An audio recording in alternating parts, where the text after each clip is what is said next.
cemetery just up here, and you'll notice that it's much, much higher than the rest of the ground.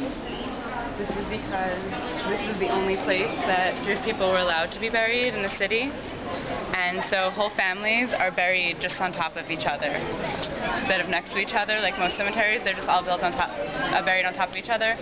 The average is about 12 people high.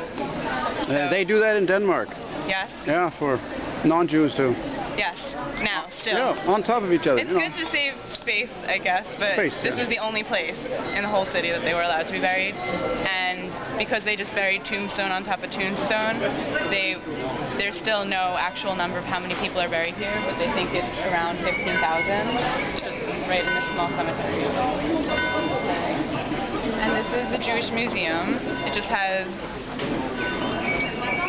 Watch out, there's a small boy. So,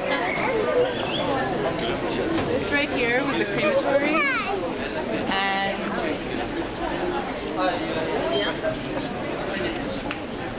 and this was actually going to be Hitler's monument to a civilization he destroyed. He was trying to destroy he didn't want any history of Jewish people in books, any literature, anything at all.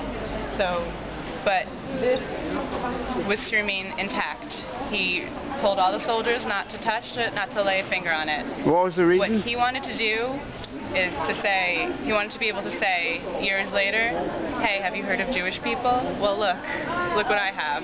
I have the only piece of history left of these people. He wanted to have the only thing that ever existed from Jewish people. This was the monument to them. So, what he did during the war is he had people, all the different Jewish communities in the area were able to bring their valuables here, and they thought it was to keep them safe. But really he was just going to, a real Jewish person owned this, a real Jewish person owned this.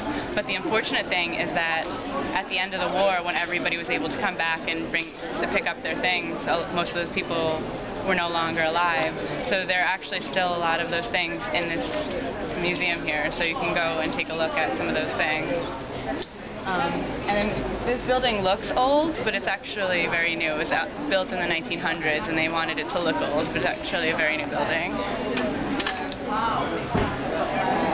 And Rabbi Lowe, who created the golem, is actually buried in this cemetery up here too.